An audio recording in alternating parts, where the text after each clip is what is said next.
il a bengaka mutu te. Il est en train de déstabiliser les provinces. Makambo Kisasa etambola kawa bango bayebi yango te. Nous sommes pour la Kisasa pour les 15 000 followers.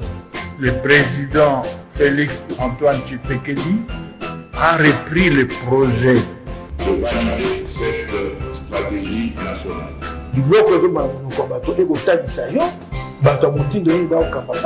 C'est la première fois que vous avez la vidéo na biso abonnez-vous.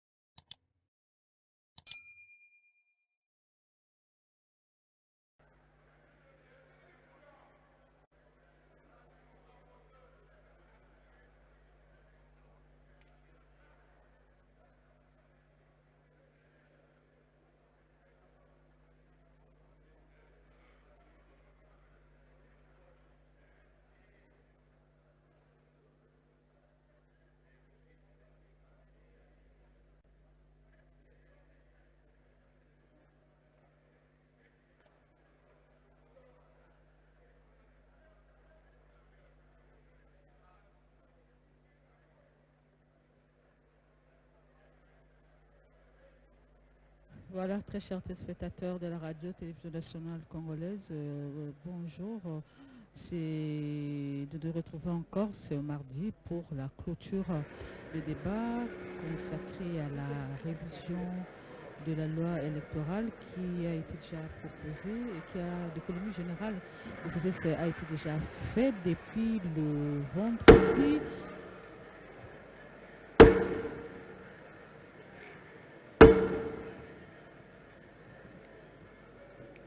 La séance est reprise. Honorables députés, chers collègues, toutes nos excuses pour ce retard. Toutes nos excuses.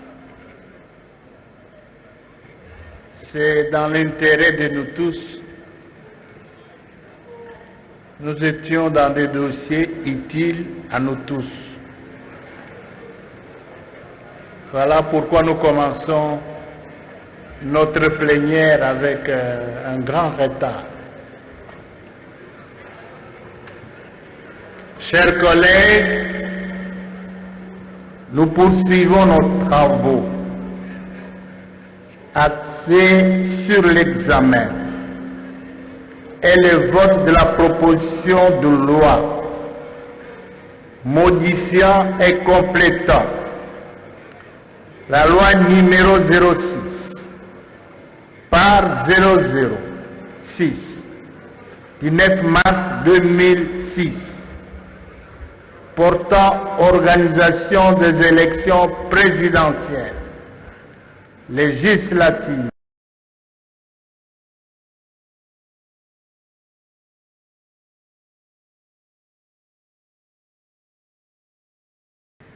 honorable Kofo Floribert, honorable Batuku Memas, honorable Kassereka, honorable Tsumbu Pierre, honorable Matadiwamba, honorable Lebe, honorable Makengo,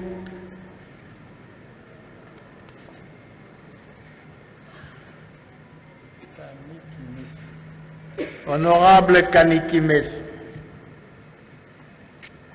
honorable Mayo, honorable Bialosuka, honorable Tunda, honorable Mboyo Papi, honorable Munganga, honorable Pasizapamba, honorable Mumbere, honorable Bukassa Ngoyi Prosper, honorable Kayembe Ilunga, Jean-Pierre. Honorable Tamboué Eliezer. Honorable Moupassa. Honorable Kabangu Brino. Honorable Moupassa Lokobo. 2 fois. Hein? Ah, ça c'est Dédé. Toujours lui aussi. 2 fois.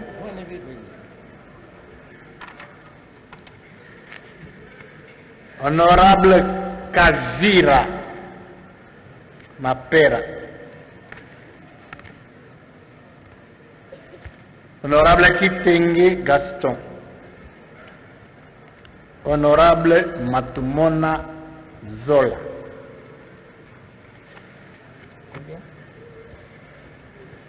Mpanga Luzolo Christophe Ngoso Kodjankwamba Kodisi Assemblée nationale nikatoka kutanga banzina ya badepute inafanaka kuluta samu na kutulia jambo mekutala 32 orateurs pour les derniers jours du débat général. Chaque orateur a droit à 5 minutes. Honorable Deo Kosu, venez ouvrir les débats.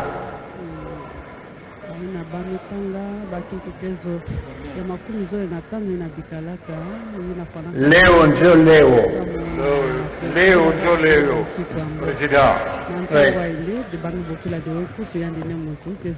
Honorable Président de l'Assemblée nationale, distingués membres du bureau, chers collègues,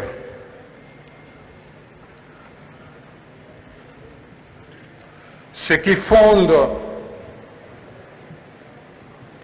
la démocratie, en premier lieu, c'est le choix des autorités par la population. Ça, nous le savons tous. Ça, ce n'était qu'une parenthèse. Mais je voudrais dire dans cette salle, le 13 décembre 2021, les plus illustres de tous les Congolais avaient dit ceci: je vous exhorte vivement à envisager l'amendement de certains textes légaux se rapportant à la gestion de nos institutions provinciales. Et toute la salle avait applaudi. Moi, j'avais non seulement applaudi, mais je m'étais levé pour applaudir. Parce que j'en sais quelque chose. Honorable Président, chers collègues, Cité, il s'agit de qui? Citez les Son Excellence, Monsieur le Président de la République, Félix Antoine Tshisekedi Tshilombo. Je suis toujours tenté de... Voilà. Donc, c'était pour vous dire que le Président de la République en a marre aujourd'hui tel que fonctionne, de voir comment fonctionnent nos institutions provinciales. Chers collègues, vous m'avez vu au Kasaï. Ce n'était pas pour aller faire pression à qui que ce soit en ce qui concerne ma candidature. Je voulais encore voir comment fonctionnent les institutions provinciales. J'ai été reçu par le gouverneur du Kasaï oriental. J'ai été reçu par le maire de Mbujimaï, qui m'a accompagné à la commune de Bipemba et à la commune de Dioulou, qui sont dirigées par des femmes très compétentes, que je salue. Et même au Kasaï central, j'ai été reçu par madame la maire de la ville de Kananga. Cela étant, honorable président, je passe à l'élection de gouverneur.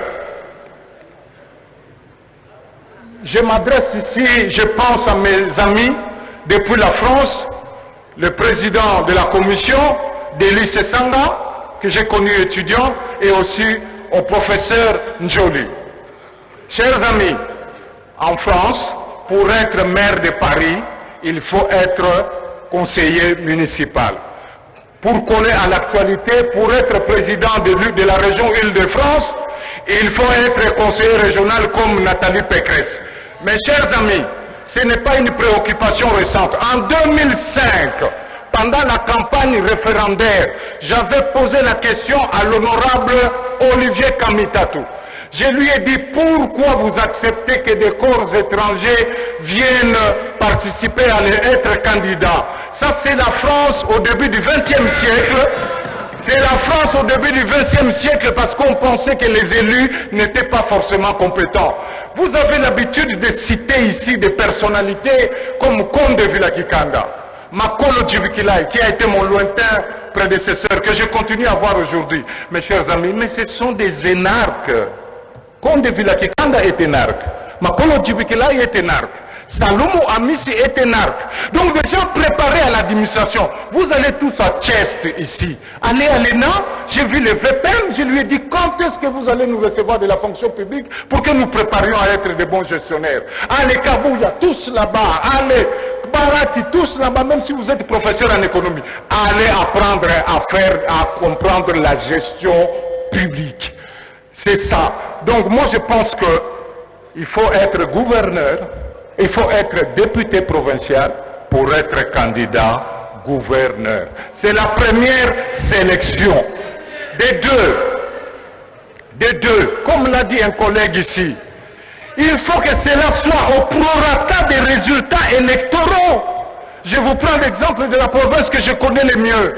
9 députés ex-PPRD, 7 à cause, je parle du Congo central. Et on va vous prendre un candidat qui n'a aucun député provincial. Voilà l'arbitraire. Ça n'a rien à voir avec ce qui se passe dans le Congo central. Hein? Comprendre qui pourra. Les sénateurs. Mais c'est facile. C'est facile. Vous savez, nous allons aux élections. Nous avons des mots de tête. Moi, j'ai vu Koumbe Kilutete, Mbouta, je vous regarde. Parce que vous avez Koumbe Kilutete. Après 2 échecs, Koumbe Kilutete a fait un AVC, il en est mort. Il a été candidat ici aux législatives et aux sénatoriales. Donc être candidat aux élections, ce n'est pas facile. Et comme par hasard, vous avez amassé une fortune, tranquillos, vous attendez. Et le jour des élections, madame, monsieur, d'ailleurs les femmes ne font pas de différence, aussi en matière de corruption, si tant est qu'on leur trouve quelques qualités, si elles sont vraiment différentes de nous. Je n'ai jamais vu une femme divorcée parce que son mari est devenu dictateur ou voleur d'argent public. Donc, vous verrez que ces gens-là viennent avec leur argent. Et c'est un féministe avéré qui vous le dit. J'ai fait 3 en même temps. Alors, je voulais dire ceci. Je n'ai que des sœurs, hein, je vous adore. Je n'ai jamais vu une femme divorcée parce que son mari prend indûment l'argent public ou devient dictateur. Merci beaucoup. Et donc, pour terminer, je vais vraiment vers la fin. Je voulais dire, il en est de même pour les sièges, pour les postes, les fonctions de sénateur, le mandat de sénateur. On ne peut pas accepter, moi je propose ceci, que après les élections provinciales, puisqu'on nous dit que c'est le Sénat et l'émanation de l'Assemblée des assemblées provinciales, des provinces. Après les élections sénatoriales, au prorata des résultats, on peut désigner, vous êtes plus intelligent que moi, voyons comment nous allons désigner les sénateurs. Quitte à donner ces postes aux plus vieux des députés nationaux. Parce que, je vous assure, mes chers amis, si vous êtes attachés aux valeurs, comme les 13 parlementaires en 1980, je vous assure, c'est insupportable. La corruption qu'il y a dans la désignation des gouverneurs et dans la désignation des sénateurs. D'ailleurs, rappelez-vous, le président de la République avait bloqué la publication des résultats des sénatoriales.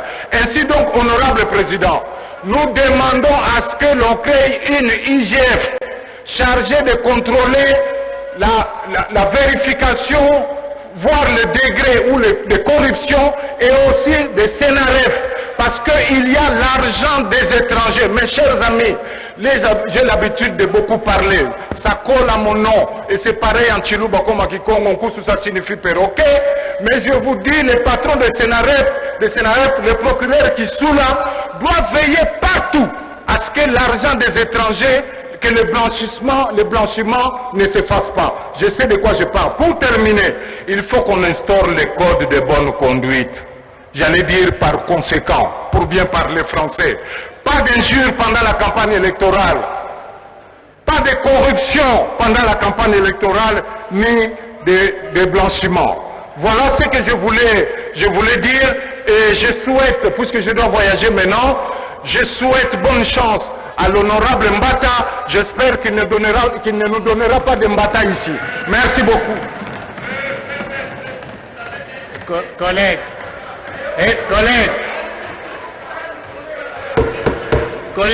Nkoussou, collègues, il faudra rentrer voter demain. Vous voyagez, mais il faut rentrer voter. Ou bien vous partez demain après le vote. Il faut voter demain. La bonne chance, il faut lui donner une voix. Ce serait plus intéressant. Chers collègues, il y a des orateurs qui s'ajoutent. De 32, on est maintenant à 34. Il y a l'honorable Kitoa, Godalene Ida et l'honorable Tsafou Daniel.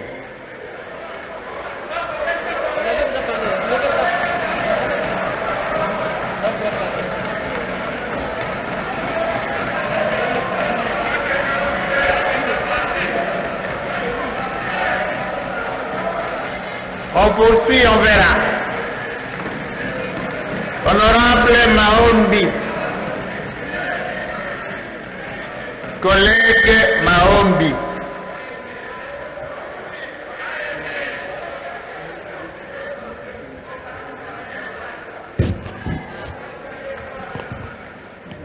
collègue Maombi. Merci beaucoup, honorable président, pour la parole accordée. Honorable président de l'Assemblée nationale, honorable membre du bureau, honorable député et chers collègues. Je voudrais d'abord remercier les collègues pour avoir initié cette proposition de loi dans le cadre de la préparation des élections libres et apaisées en République démocratique du Congo. C'est un texte qui est très riche en termes d'avancées par rapport à la loi électorale en vigueur, mais qui appelle tout de même quelques observations et amendements.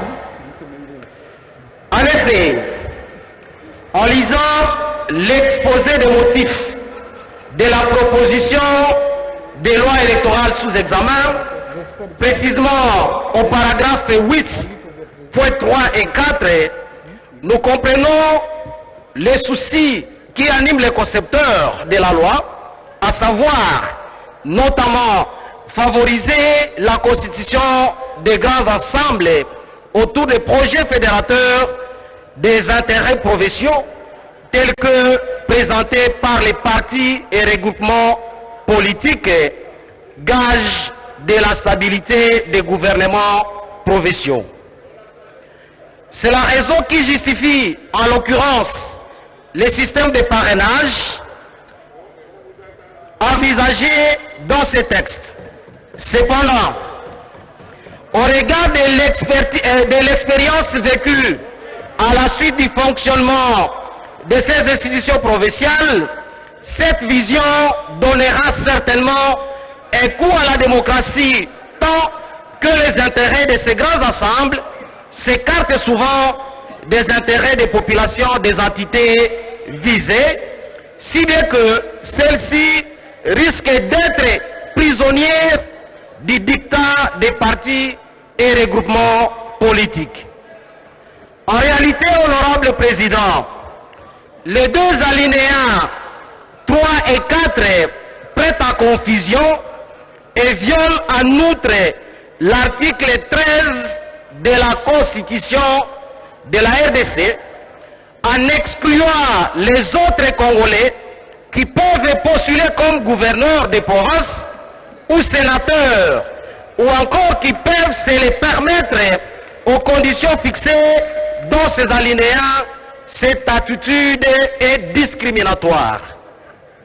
Ainsi, premièrement, la locution prépositionnelle au sein doit être remplacée par la préposition par.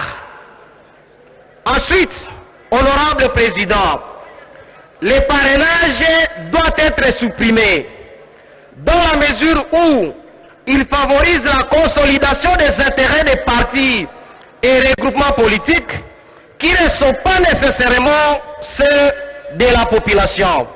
La crainte, c'est qu'avec ce système, les candidats parrainés auront d'une manière ou d'une autre un sentiment de redevabilité vis-à-vis de leurs parrains. C'est même à sacrifier les intérêts des populations qui attendent le développement de tous leurs vœux. Ainsi, je propose que l'alinéa 2 soit libellé de cette manière. Organisation de l'élection des gouverneurs au second degré par l'Assemblée provinciale. Point. L'alinéa 3. Organisation de l'élection des sénateurs au second degré par l'Assemblée provinciale et non pas au sein de l'Assemblée provinciale. Honorable Président, concernant les amendements apportés à l'article 10 de la loi électorale en vigueur, il faut ajouter les points 6, 7, 8 et 9 qui du reste ont été omis dans la proposition sous examen. Honorable Président, les 60% requis à l'alinéa 2 de l'article 12 de la loi sous examen sont également à élaguer, car la présentation nationale et provinciale tient compte des intérêts des populations des entités représentées. À partir du moment où on supprime les seuils nationaux de représentativité, cet alinéa n'a plus de raison d'être. Il tombe caduc. Faire le contraire équivaudrait à instituer une sorte de seuil bis.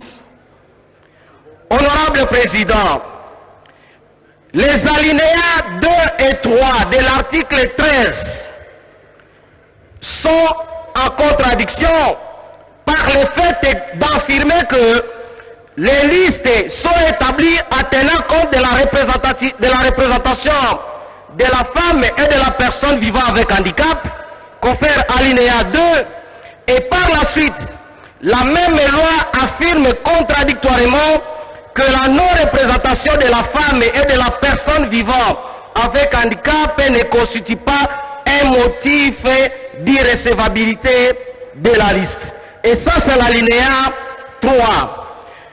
Pour rendre les deux dispositions compatibles, il faudra précéder l'alinéa 2 par l'expression autant que possible.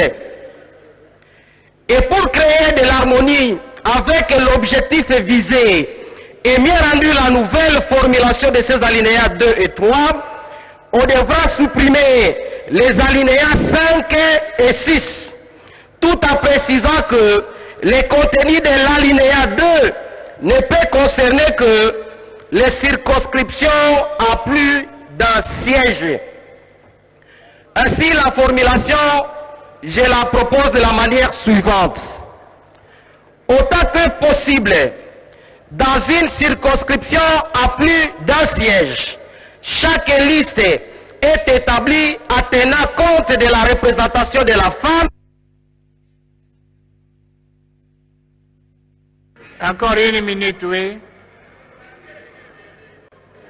Et de la personne, merci beaucoup, Monsieur le Président. Honorable Président, merci beaucoup.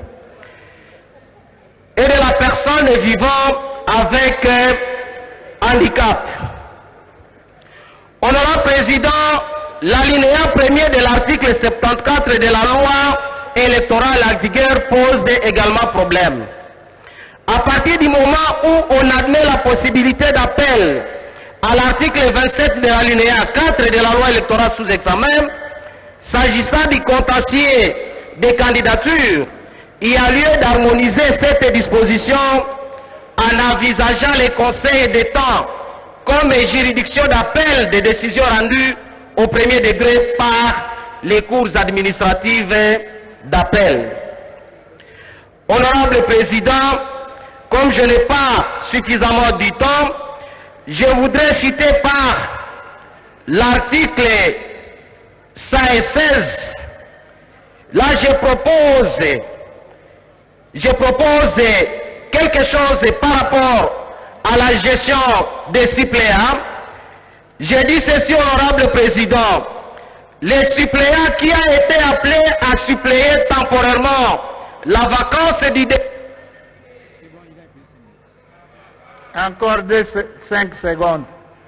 Qu'il termine la phrase, collègue. Merci, Président. Les suppléants qui a été appelés à suppléer temporairement à la vacance du député titulaire, appelés à des fonctions incompatibles et qui par la suite est contraint de laisser siège au député titulaire suite à la fin des causes de la suspension du mandat de ces derniers, doit bénéficier à la fin de la législature de 30% des indemnités de sortie allouées au dû député titulaire. Je vous remercie. Merci, collègue. Mais vous n'avez pas parlé des femmes, pourquoi? Il faut soutenir la représentativité de la femme.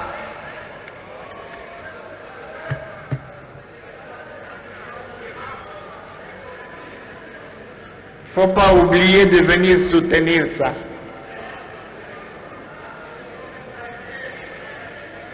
Honorable Matadinenga, que l'honorable Boulet se prépare.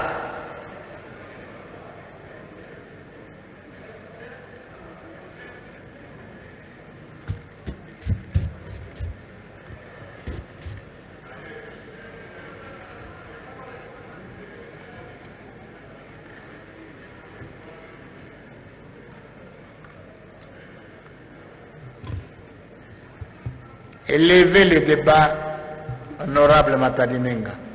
Pardon? Élevez le débat. Oh. Et, honorable Président, Mesdames et Messieurs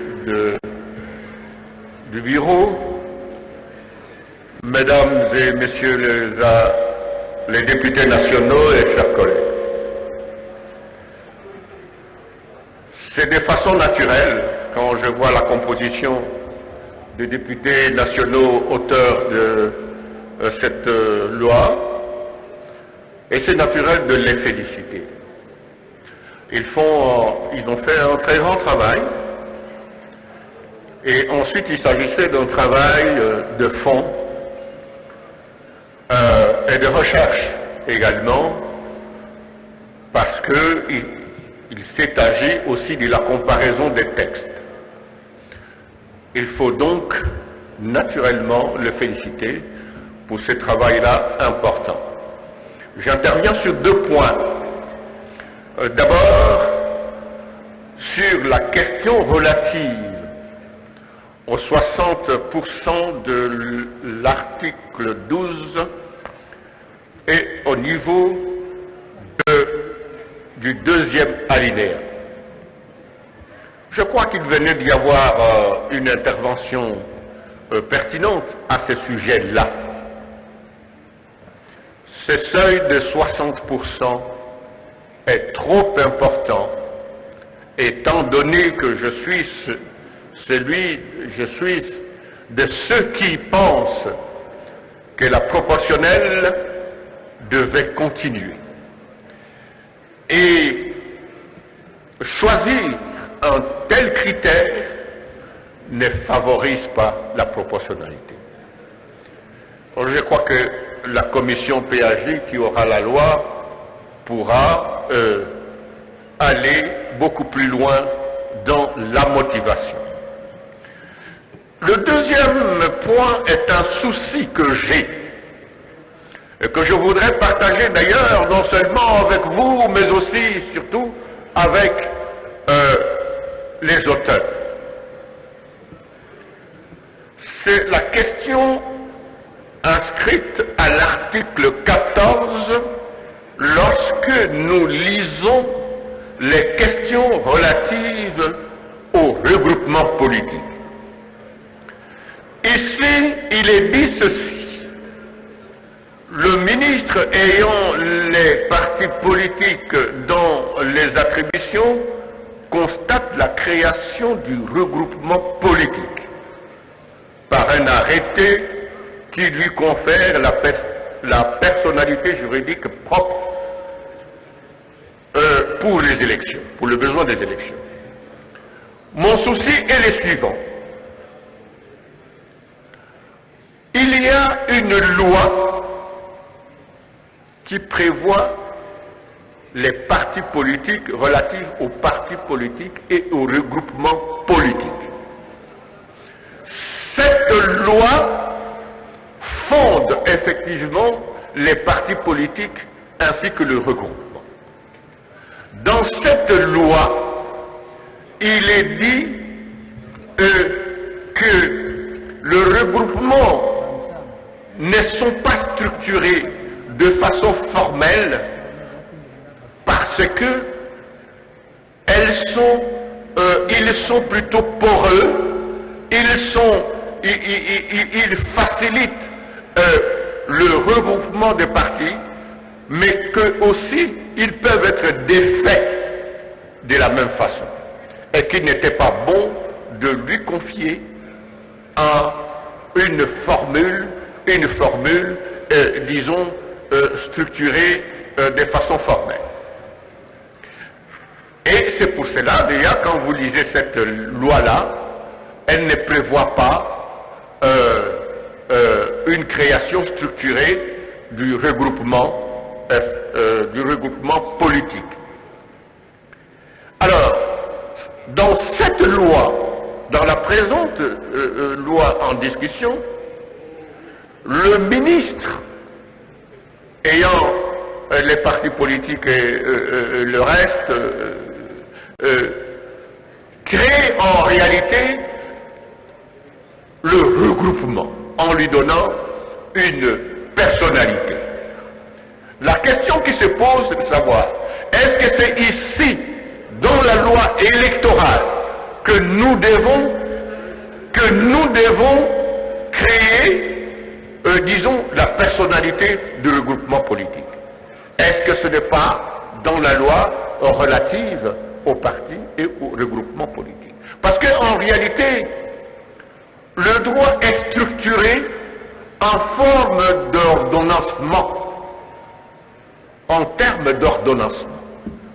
Et en le faisant, dans une loi qui ne concerne pas totalement le regroupement, je pense que j'ai un souci. Je ne sais pas pourquoi ils l'ont fait, ils vont peut-être nous le dire, mais j'ai des inquiétudes. Parce que le droit est ordonnancé et chaque domaine a sa loi, bien qu'il y ait des encheveux très bons. Et donc, je voudrais dire que nous pouvons laisser le regroupement fonctionner tel qu'il a déjà fonctionné jusqu'à aujourd'hui. Ça ne nous a jamais inquiétés.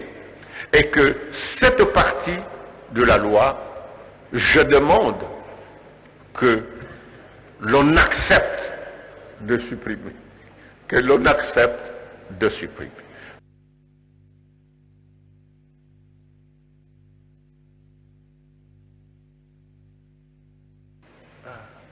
Encore une minute. Vous avez terminé? Très bien. Chers collègues, je vous informe que notre collègue Mofula Josué est avec nous dans la salle.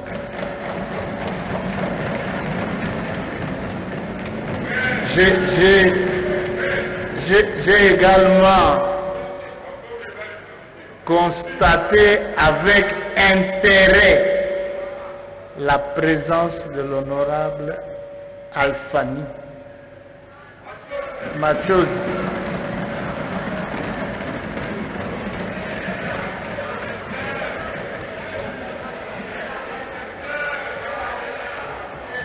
Bagomesana.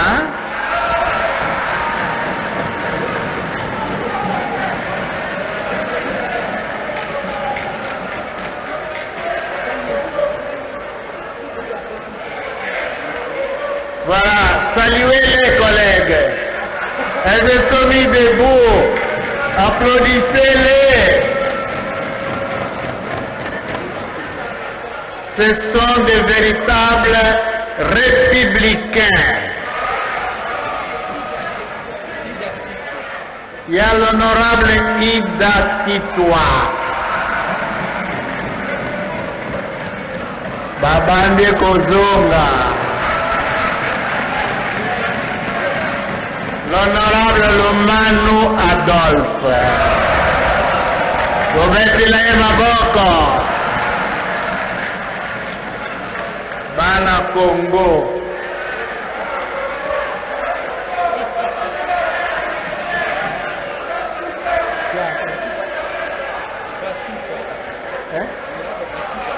L'honorable Kasuka est là aussi. Ebongi Sebongo. Congo ikenda liboso.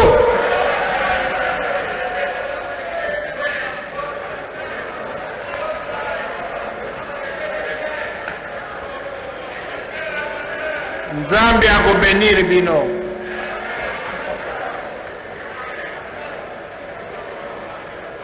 Honorable Boulé, venez prendre la parole, chers collègues.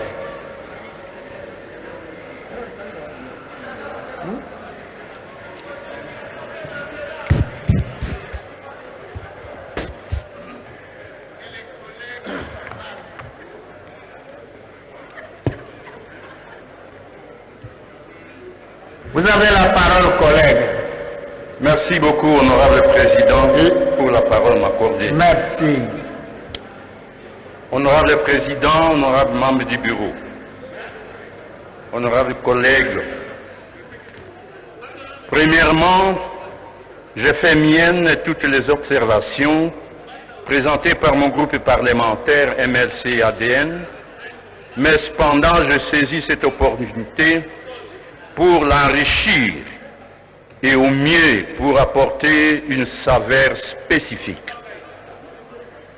Ainsi, mon intervention du jour va porter premièrement sur les propositions faites dans le mode de scrutin pour les assemblées délibérantes nationales et provinciales, deuxièmement, dans le mode d'élection des gouverneurs, et troisièmement, sur certaines problématiques dégagées dans l'esprit de la loi telle que présentée par les initiateurs dont je salue le travail et les félicite tous, dont l'un de nôtres, que nous n'oublierons jamais, fait honorable Henri Thomas Lokondo. Chers collègues, s'il est vrai que le mot de scrutin peut se définir comme étant le mécanisme de représentation qui permet de traduire au suffrage exprimé par les électeurs en un nombre de sièges pour les partis politiques ou les candidats indépendants dans une assemblée élue, il est vrai qu'il faudra faire appel à la notion du mécanisme. Pour faciliter toute compréhension, il faudra comprendre par mécanisme l'opération mathématique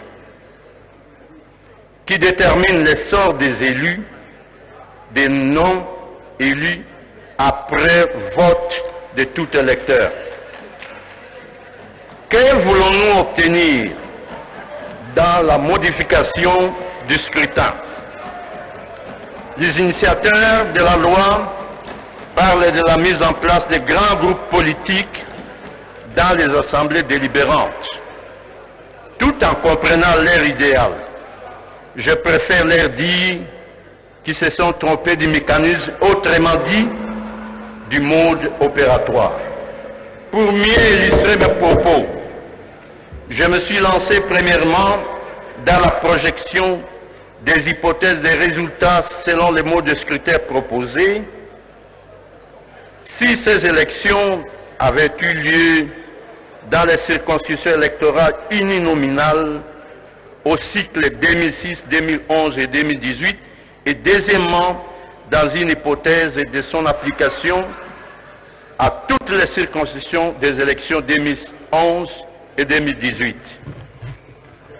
Tenez, en 2006, nous avions 61 circonscriptions électorales ayant chacune un siège.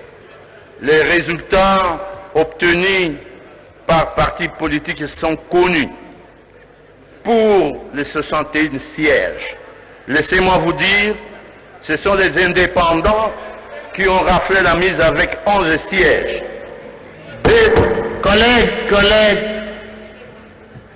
Des partis politiques ont obtenu chacun 11 et 10 sièges.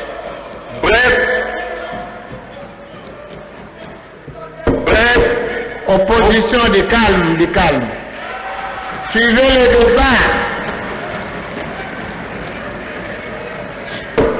le débat.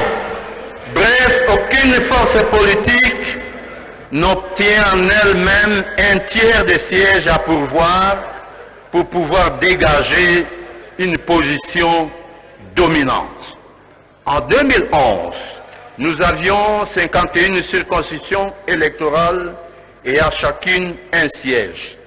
Les résultats, c'est le même constat. Aucun parti politique n'a pu avoir ne fût-ce que les tiers de ces sièges. Et en 2018, cela revient encore à faire le même constat.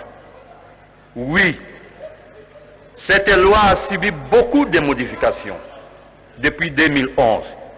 Laissez-moi vous dire, au regard des notices joints au journal officiel que je détiens, 89 de ces articles initiaux ne sont jusqu'à ce jour pas modifiés. Par contre, 131 articles modifiés par la loi numéro 11/003 du 25 juin 2011.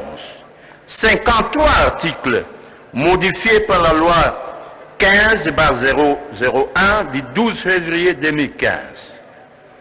42 articles modifiés par la loi numéro 17/03 du 24 décembre.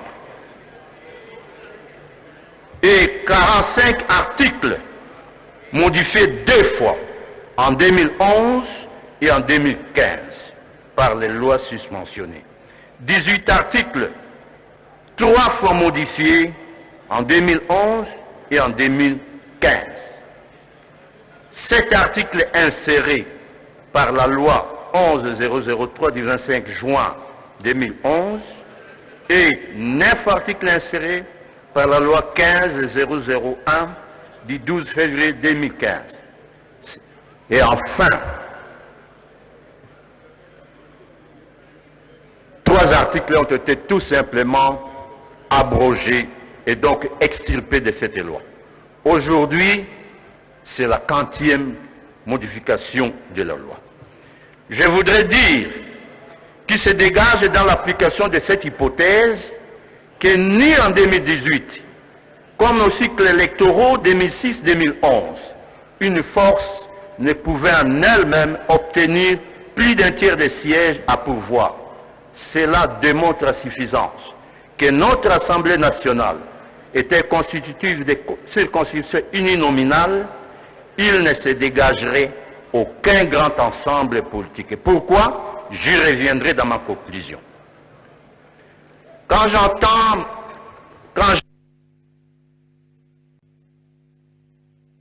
Oui, collègue, poursuivez. Merci beaucoup. Vous arrivez au point où nous sommes. Oui. Alors, où se trouve la révolution? Certes, pas par la mise de modifications telles que décrites ici. Par contre, la proportionnelle maintient les liens entre les candidats élus et son parti politique et sa conviction et l'apport, sa victoire et l'apport de tous les colistiers. La proportionnelle favorise l'émergence de toutes les forces politiques assez représentatives. Oui, j'aurais dû placer un mot sur les genres, parce que hier, les collègues députés ont parlé. Je leur donne raison, parce que sous d'autres cieux, dans d'autres parlements, il s'est avéré que la proportion, les rapports de la représentativité va jusqu'au-delà des 30% des femmes siégeant dans les différentes assemblées depuis 2006. C'est pourquoi, comme a dit le président, nous ne pouvons que les soutenir dans cet ordre. Je termine en disant, honorable président, en ayant fait cette gymnastique, il faut alors arriver à notre composition actuelle. Savons-nous que, au jour d'aujourd'hui, depuis 2018, nous sommes représentés dans cette assemblée avec 11 partis politiques qui ont gagné le seuil aux élections passées avec 194 élus. Et enfin, 23 regroupements politiques qui regroupent 223 partis politiques avec un nombre de 4 élus. C'est ça la vérité. Et donc, mon parti, notre regroupement politique, soutient cette initiative. Et par conséquent, cette proposition de loi portant modification de la loi électorale. C'est pourquoi nous demandons également à l'auguste plénière, et fort de notre majorité en tant qu'union sacrée de la nation, de voter massivement cette proposition pour sa recevabilité, afin que le président puisse l'orienter à notre commission PRJ, ou des enrichissements par des amendements, ils seront les bienvenus. Je vous remercie. Merci, collègue Boulet. Collègue, vous avez les statistiques des femmes dans certains pays. Oui. Parce que vous soutenez 30% et vous avez survolé qu'il y a des pays où les femmes sont mieux représentées. Si vous avez les statistiques, mettez-les à notre disposition. Présentez-nous. Vous avez encore 2 minutes pour parler des statistiques des femmes.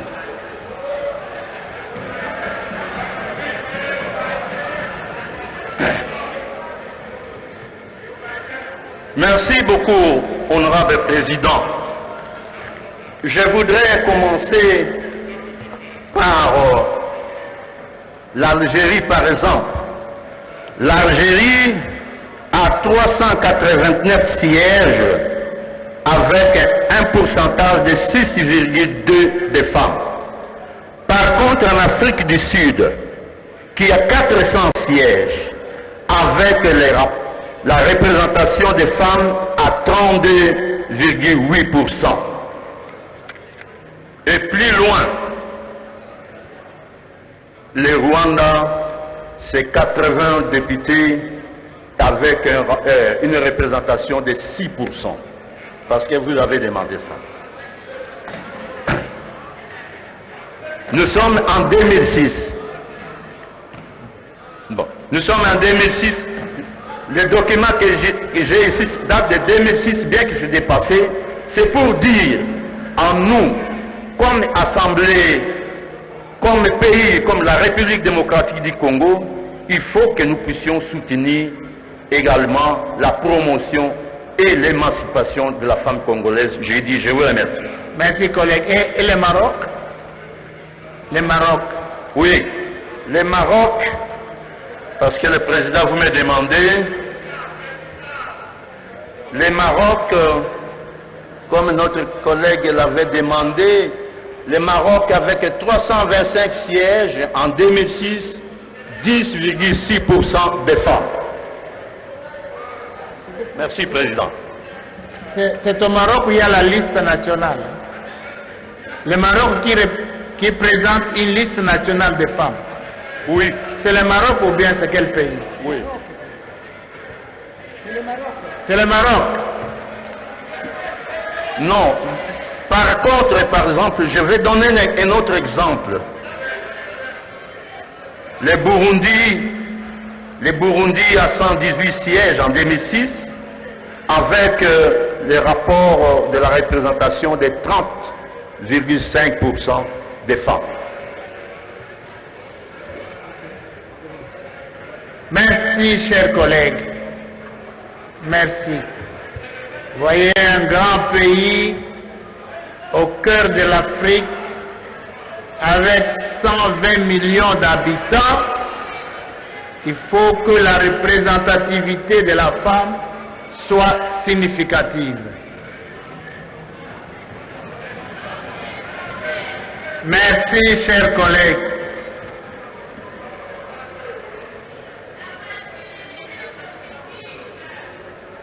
Collègue Kambale.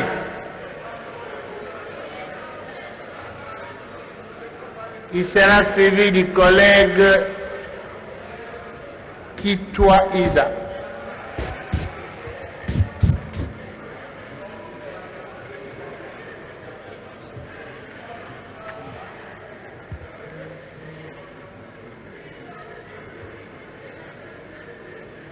Honorable Président, honorables membres du bureau, honorables députés, chers collègues, je remercie les initiateurs de cette loi dont nous sommes en train de débattre aujourd'hui et je l'ai lu avec beaucoup d'intérêt et j'allais dire même ma préoccupation a déjà eu la réponse. Cependant, je me suis penché beaucoup dans son exposé des motifs au point 7. Je ne sais pas si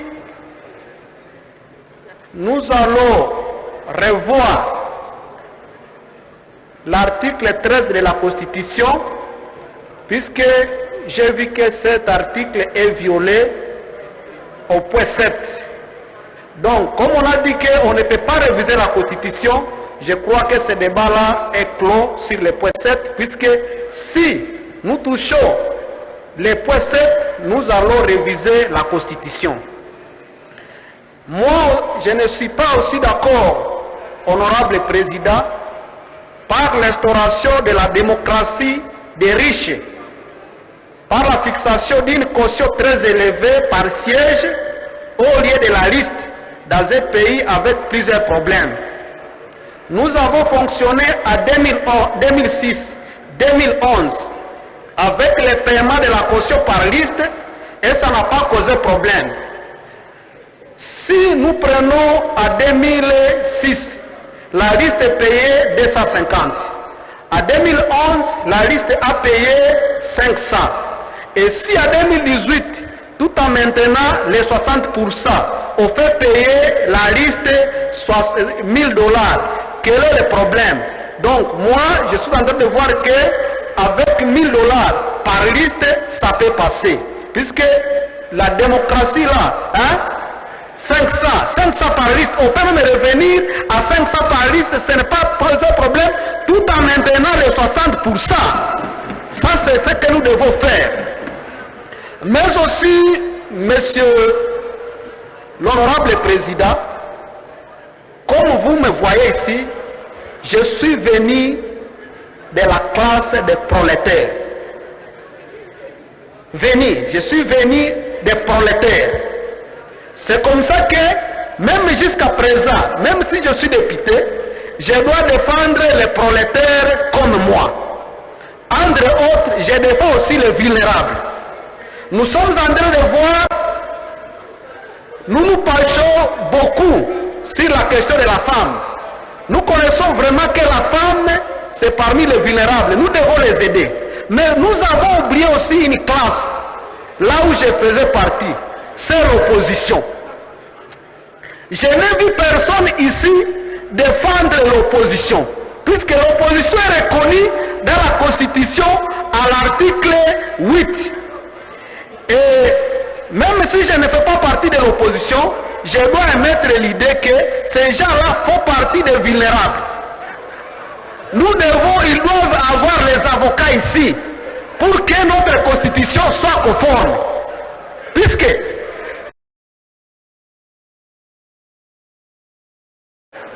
le dernier alinéa, il y a déjà une loi pour défendre, qu'on a déjà fait, une loi organique qui est déjà faite ici, mais qu'on n'a jamais appliquée.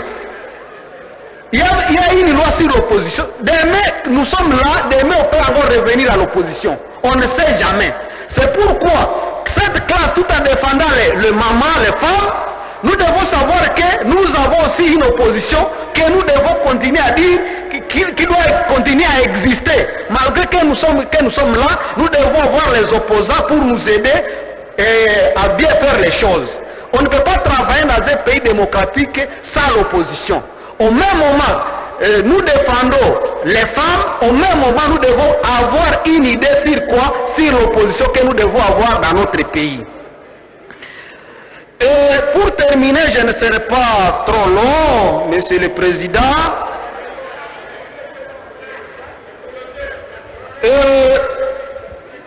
Je crois que, comme nous venons de le dire, cette loi ici, nous allons la voter, nous allons la faire passer. C'est vraiment une meilleure loi, mais nous demandons, ces amendements-là que nous sommes en train d'apporter, ces amendements-là doivent figurer, le collègue doit nous suivre, et nous allons faire passer la loi pour que cette loi soit vite promulguée, qu'on ne puisse pas dire que c'est la loi électorale qui avait causé quoi? Les glissements. Puisque nous sommes d'accord.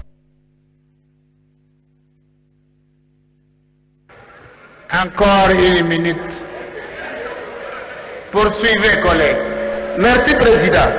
Je crois que nous sommes déterminés et si cette loi passe très vite, nous irons aux élections en 2023 au lieu de dire que l'on a fait le glissement à cause de quoi? À cause du manque de la loi électorale. J'ai dit et je vous remercie. Mais merci, collègues. L'opposition a sa place dans notre chambre. C'est pour cela que nous avons applaudi la présence des collègues qui sont venus. Personne ne les a chassés d'ici. Ils ont décidé souverainement de s'absenter des plénières. Et ils seront côté absent. Parce que la participation aux séances plénières et dans des commissions est obligatoire. Ils ont leur place. L'opposition a sa place ici. Merci, collègues. Honorable Ida.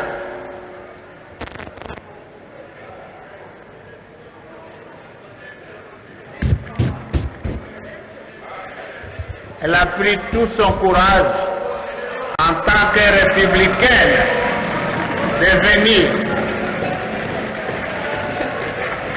Merci. Vous avez la parole, honorable. Merci, honorable président. Vous avez plus de 5 minutes. Merci, honorable président. Je joins ma voix aux collègues qui ont félicité le groupe de 13. Et je rends également hommage à l'honorable Henri Thomas Lokondo, qui faisait partie de ce groupe de 13. Je le félicite, honorable, parce qu'ils ont battu un très bon travail par rapport aux 3 cycles électoraux que nous venons de vivre dans notre pays. Mais j'ai tout simplement 3 préoccupations.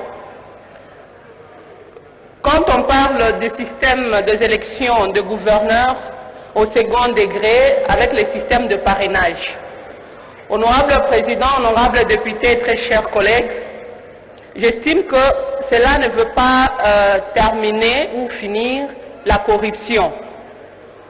Parce que les gouverneurs, ceux qui sont en train de corrompre, ils corrompent et au début donc, de l'élection et aux députés provinciaux. Et ça ne va pas non plus terminer l'instabilité des institutions dans nos provinces. Parce que le candidat gouverneur risque aussi de corrompre les personnes qui vont le parrainer. Et de la même manière, ils vont continuer avec les députés provinciaux. Et les députés provinciaux, s'ils ne sont pas corrompus, ils vont continuer à déstabiliser le gouvernement provinciaux, dont nous n'aurons rien résolu. À mon avis, j'aurais estimé que les gouverneurs des provinces soient élus au suffrage direct ou soient nommés pour que nous puissions terminer cette histoire de stabilisation des institutions provinciales. En ce qui concerne les élections des sénateurs, je ne sais pas, les honorables députés qui ont proposé cette loi, comment est-ce que nous allons vérifier que tel sénateur est de tel territoire? Je loue quand même cette initiative parce que nous retrouvons dans d'autres provinces avec 2 ou 3 sénateurs d'un même territoire et d'autres territoires n'ont pas de sénateurs. Également, honorable président, je félicite le groupe de 13 pour l'interdiction des cumuls des candidats. Aujourd'hui, nous avons des assemblées provinciales où il n'y a que des suppléants. Donc vous risquez de trouver 24 députés provinciaux, mais avec 21, 22, 20 suppléants. Donc c'est une très bonne initiative qu'on ne puisse pas cumuler des candidatures. Néanmoins, je vais terminer tout en félicitant le groupe des 13, mais je voulais évoquer aussi en ce qui concerne les élections de nos compatriotes, nos citoyens qui vivent à l'étranger. Si on peut songer à nos compatriotes qui vivent à l'étranger, surtout là où il y a une forte concentration de nos citoyens congolais, et également les prisonniers. Nous avons des prisonniers qui sont dans nos prisons, mais qui n'ont pas été condamnés et qui n'ont pas été privés des droits civiques. Je terminerai par l'article 13. En ce qui concerne la représentation de la femme, je félicite le groupe. Comme le président venait de le dire, nous sommes dans un pays, il y a de milliers de citoyens, et la femme en République démocratique du Congo, sur le plan démographique, les femmes sont plus nombreuses, mais quand nous regardons dans nos institutions, le pourcentage de la femme est faible. Et c'est à nous, en tant que législateurs, de trouver comment est-ce que la femme doit être représentée dans nos institutions. Et je pense la proposition de groupe de 13 est très louable, surtout dans les circonscriptions à plus de 3 sièges. Et honorable président, nous estimons que nous allons encore renforcer cette disposition à l'alinéa 6 au niveau de la PAJ pour qu'au 4e cycle électoral de notre pays, nous puissions avoir une forte représentation de la femme dans l'hémicycle. Merci, honorable président. Merci, merci, honorable, merci. Merci. Honorable Moulumba Kanza. Que l'honorable Foumani se prépare.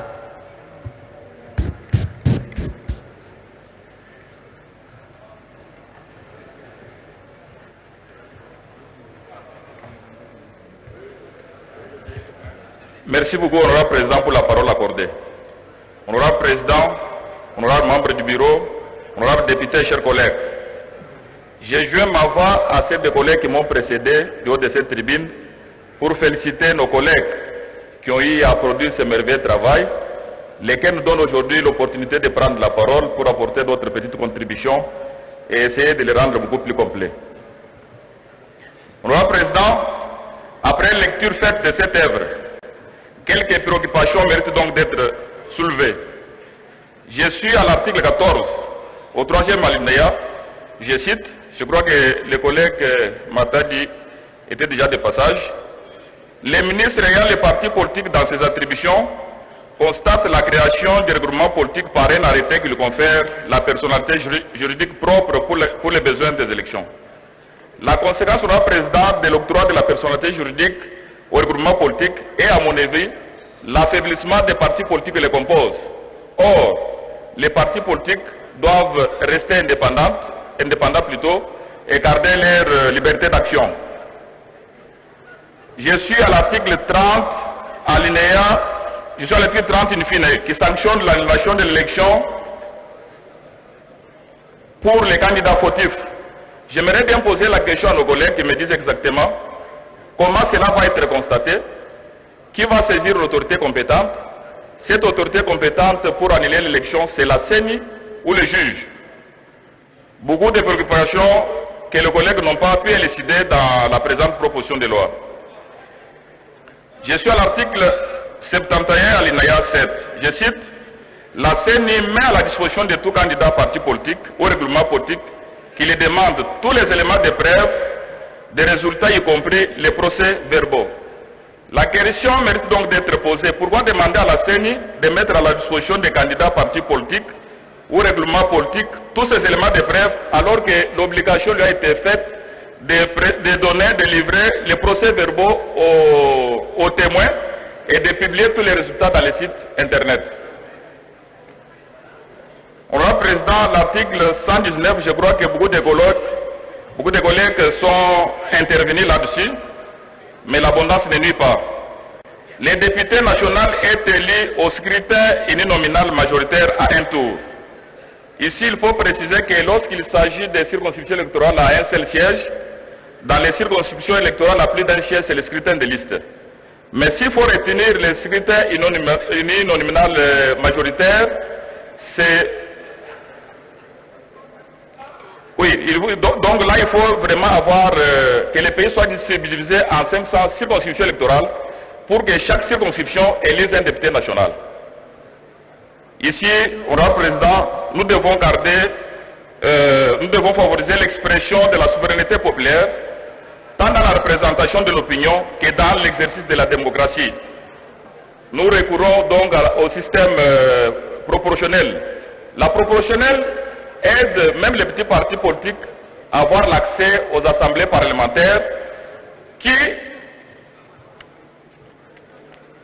en dehors,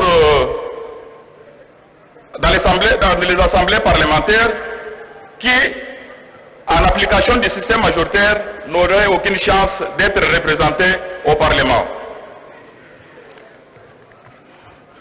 S'agissant des observateurs, Honorable Président, nous devons éviter de faire des observateurs nationaux qu'internationaux des parties prenantes au processus électoral. Ils doivent être des surveillants et non des arbitres. Nous ne devons pas leur donner le rôle comme c'est repris aux articles 61 alinéa 4, 67 alinéa 1 et 3 et 71 alinéa 1 in fine. Nous attendons dès les constats de ce qu'ils ont vécu sur terrain pour nous permettre d'avoir une vue globale de ce qu'ont été nos élections. Je vous remercie, Honorable Président. Merci, collègue. Collègue Kofo.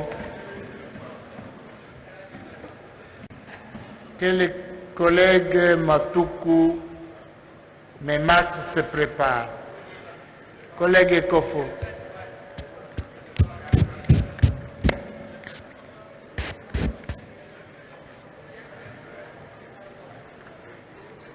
Soyez galants, parlez de tout, mais aussi de la femme.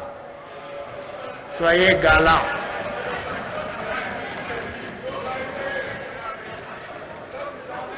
Merci, honorable président. Je ne sais pas pourquoi vous commencez à mettre les jalons alors que je n'ai pas encore pris la parole. Mais parce que vous êtes président, je suis obligé de suivre ce que vous dites.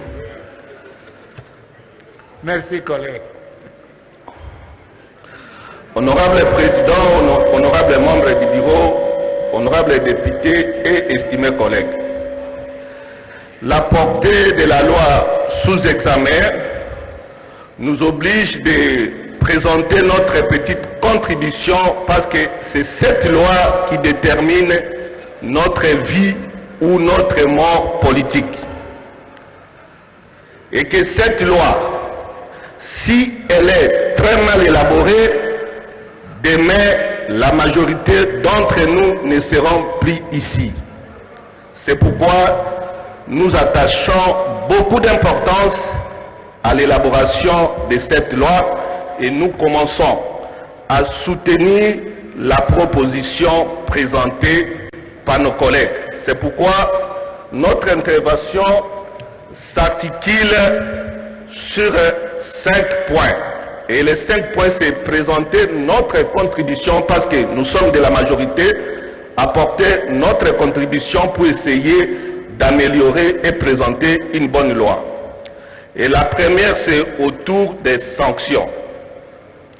Nous sommes acteurs politiques. Nous savons comment les élections s'organisent chez nous.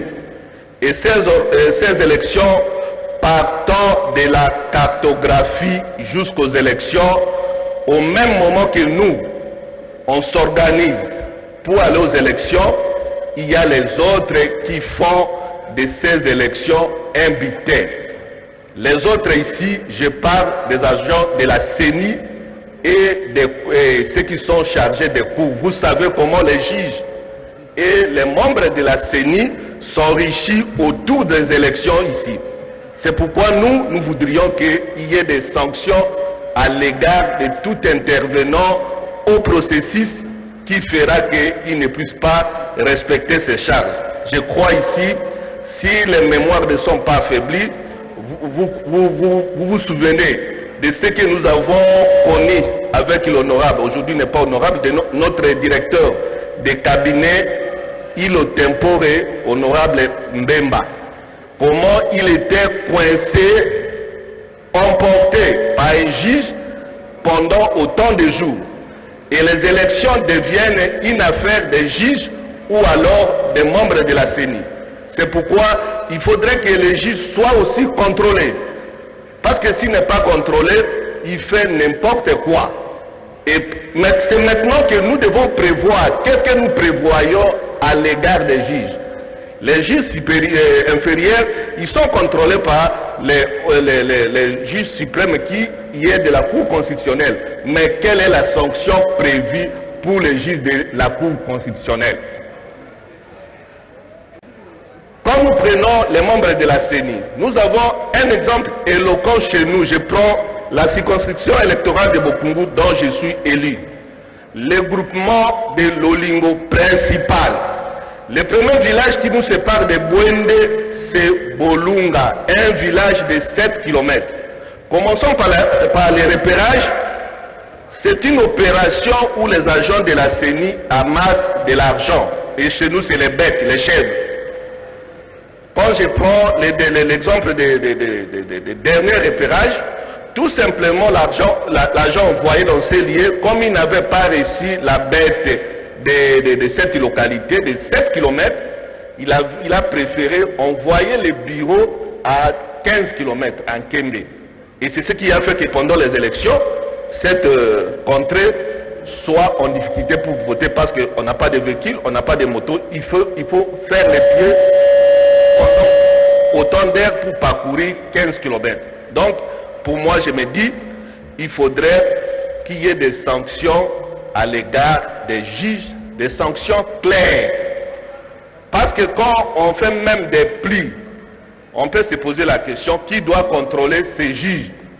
Mais parfois, parce que nous sommes, on dit les pouvoirs, arrête les pouvoirs, on peut prévoir même les prix pour l'Assemblée nationale. Après que nous avons fini installer les bureaux, les députés, on change comme pendant la validation, peuvent voir par les prix comment les résultats ont été faits. ont été faits. Et de l'autre côté, les chefs d'antenne et tous les membres jusqu'au président de la CENI. Prenons les élections de 2006, 2011, 2018. Le président de la CENI, la publication, c'est quand il veut. Et que quand la date même est passée, ça ne lui dit rien. La date proviendra de son gré. Ce n'est pas bien, il faut que la loi dise clairement qu'après 5 jours, comme on venait de constater, vivre en France, après 24 heures ou bien après un mois, parce que nous n'avons pas les mêmes moyens que les Français, nous disons après un mois, il doit, c'est une obligation, s'il ne le fait pas, qu'il soit poursuivi. Ça, c'est concernant les sanctions.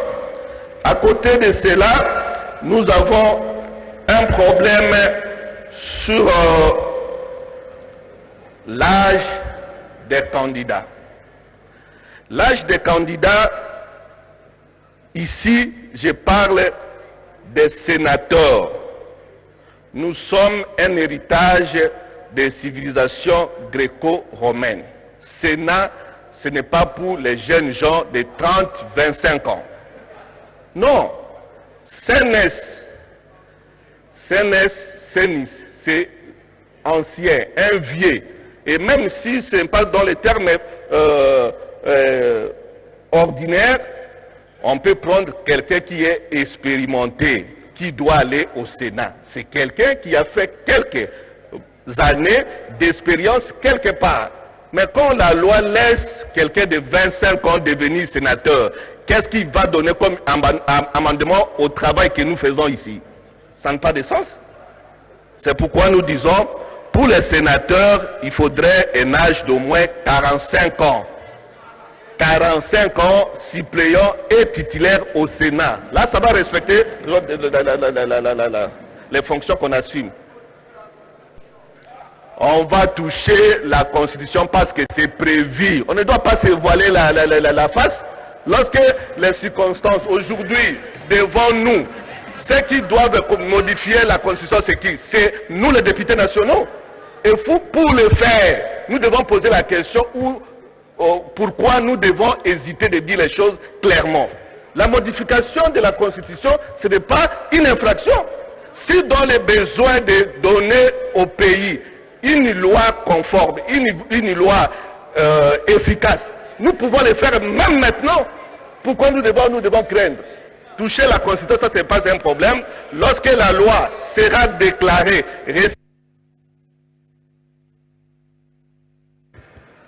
Poursuivez, collègues. Honorable Président, si vous parlez des femmes, vous avez 2 minutes. Nous allons parler, on peut parler des femmes, mais ici, la question de la loi électorale, c'est la question capitale pour notre existence politique. Quand vous donnez 5 minutes, c'est bien, mais nous autres, nous n'avons pas l'habitude de prendre la parole chaque jour ici. Et nous parlons au nom de toute une province, la province de la Tchouapa. Il n'y a personne de la Tchouapa qui est passé ici.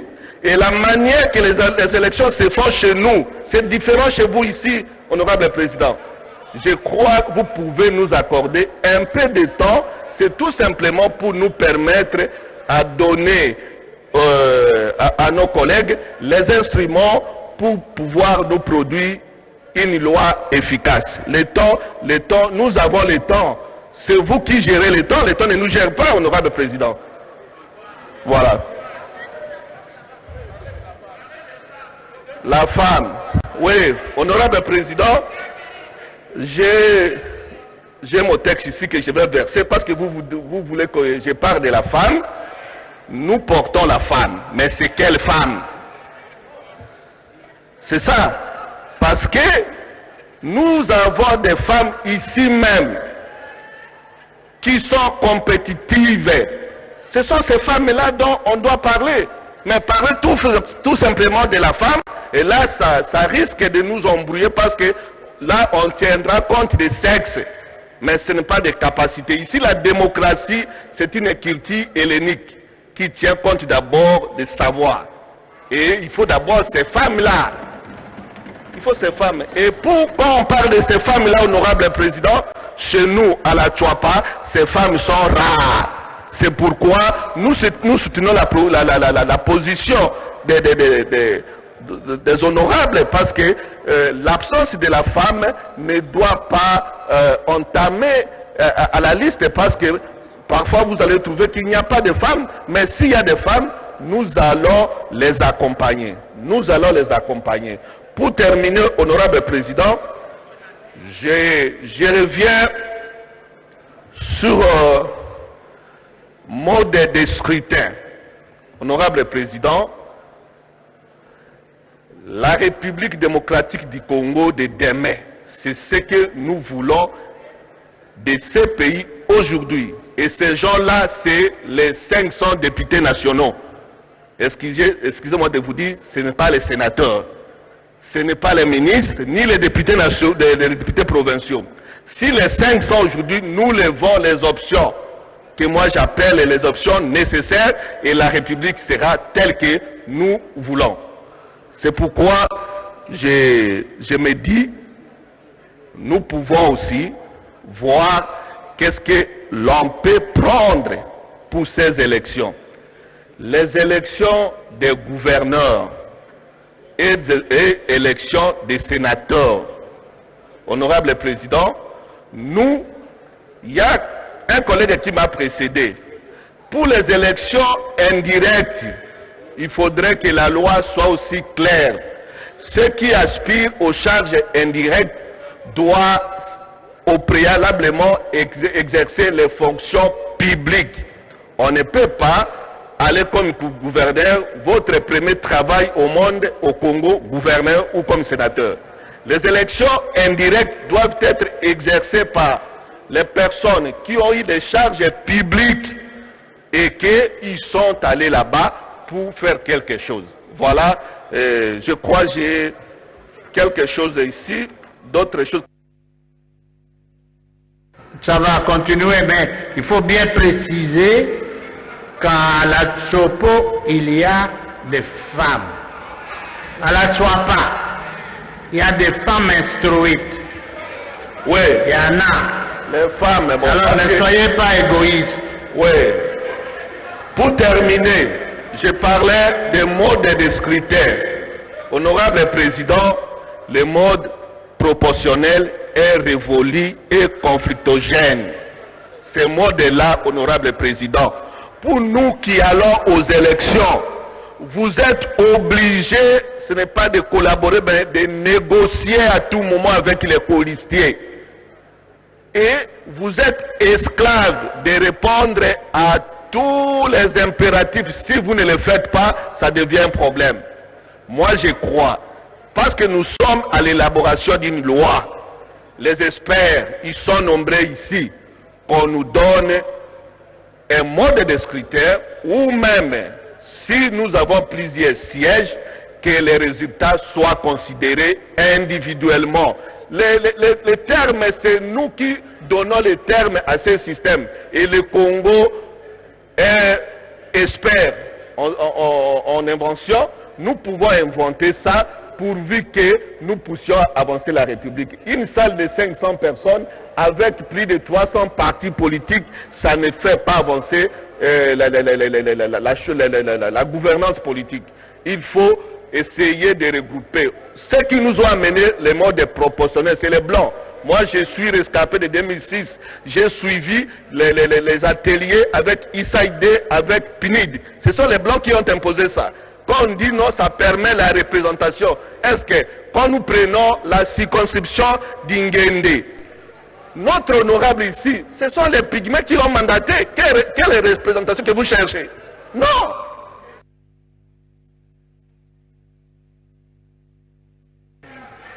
Collègues, encore une minute, ça va. Mais il faut parler des femmes.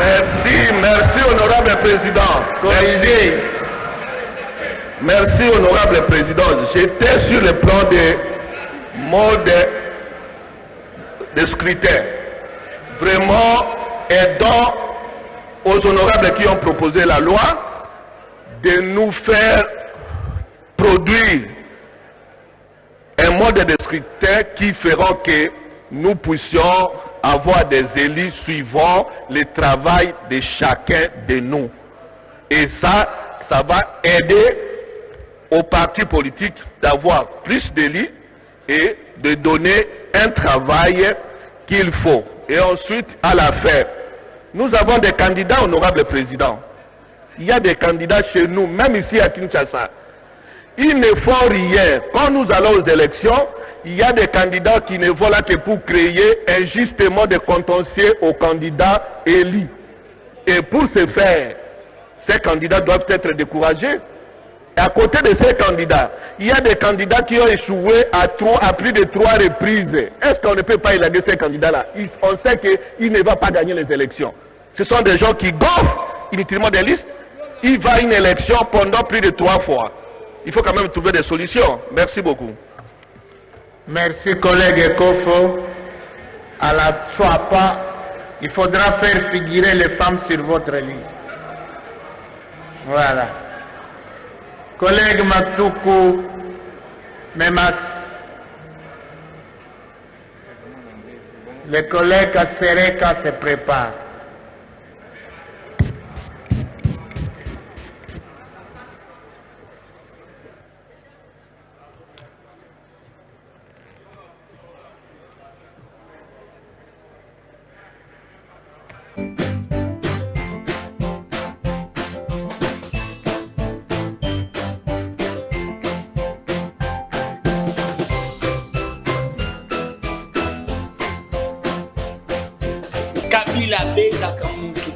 Il est en train de déstabiliser les provinces.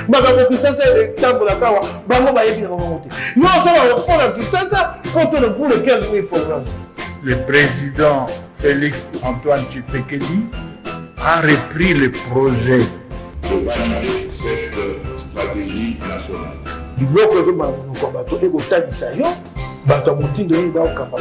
C'est la première fois que vous avez une vidéo à Bissou. Abonnez-vous.